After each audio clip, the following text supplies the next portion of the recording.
בעיניי להיות מאמן אישי זה סוג של שליחות, בגלל שאני יודע מהניסיון שלי כמה זה חשוב שיש מישהו שמאפשר לך לצאת החוצה, לעשות זום אאוט מכל המצב הזה שאתה תקוע בו, ולחבר אותך לאמת שלך, לאותנטיות שלך מחדש.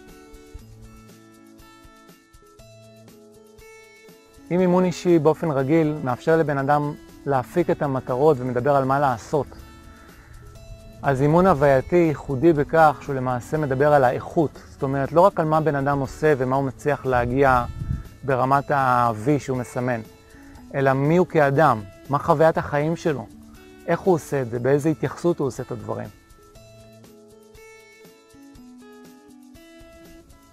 אז מאמן טוב נמדד לפי היכולת שלו להחזיק איזשהו מרחב עבור המתאמן שלו, איזושהי הקשבה. המרחב הזה צריך להיות מרחב שהוא מקבל ללא שיפוט, שהוא אוהב, שהוא לא מייעץ, אלא מביא את המתאמן להסתכל פנימה ולמצוא את התשובות הייחודיות והנכונות עבורו בלבד. לראות את הפוטנציאל, את הגדולה, החבויה בתוך המתאמן, ולדבר אל המקום הזה. הוא צריך להיות מיומן בהקשבה בכמה רמות, הקשבה ממוקדת כמו לייזר, כדי שהוא יוכל בעצם לקחת את כל הבלגן שהמתאמן מביא, ולסדר את זה בצורה מופתית, כדי שהמתאמן יקבל בהירות ושהוא יוכל ליצור בתוכה איזושהי תנועה קדימה ועלייה במוטיבציה. בסופו של דבר, הכימיה עם המתאמן והמאמן זה דבר אינדיבידואלי.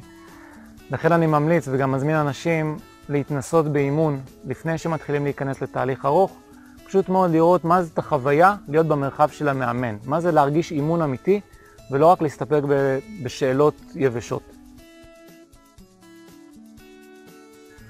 המתאמן למעשה מקבל איזשהו תהליך העצמה. מה זה אומר העצמה? מצד אחד, הוא מתמקד לכיוון המקום שהוא רוצה להיות בו, גם מבחינת לעשות ולהשיג וגם מבחינת להיות כאדם.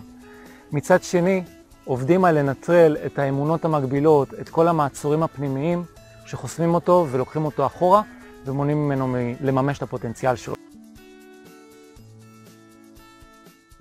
אז מתוך מה שאנשים אומרים לי וגם הניסיון שלי, באמצעות האימון אפשר להגיע למקום שהאיכות חיים פשוט משתפרת ברמה משמעותית. יש יותר ביטחון עצמי, יש יותר חיבור לאותנטיות שלך, ואתה חי יותר את האותנטיות שלך, ולא באיזושהי צורה מזויפת או כדי לרצות.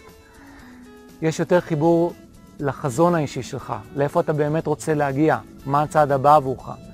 והכי חשוב, אתה כבר לא לבד, יש לך שותף שלוקח אותך מהבלבול, מהתקיעות, מהתסכול, ולמעשה יוצר עבורך מסגרת מובנית, שבתוכה אתם ביחד מתקדמים, יוצרים מוטיבציה, יוצרים בהירות, וגם דרך קדימה ממש בשטח. אז אני מזמין את כל מי שמרגיש שהחיים פתאום נהיו כבדים עליו, או שהוא פשוט מבולבל או תקוע באיזושהי צורה, או רוצה להתקדם לשלב הבא בחיים שלו והוא לא מוצא את הדרך.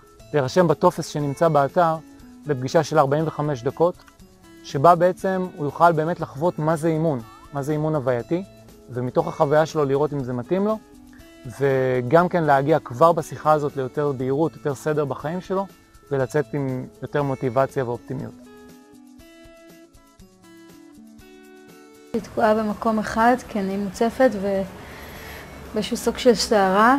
הייתה לי ביקורת עצמית מאוד גבוהה, לגבי הצלחות וחוסר הצלחות. מצב של תסכול, של אכזבה. הפעם הראשונה שהבנתי שזה השפיע על החיים שלי, שאמרתי, אני לא זוכר את עצמי ככה פעם. הייתי פתאום הרבה יותר רגוע, הרבה יותר ממוקד. ותוך זמן קצר היה נוצר מהבלגן, הייתי עובר למיקוד, להבנה. הייתי מאוד סקפטית.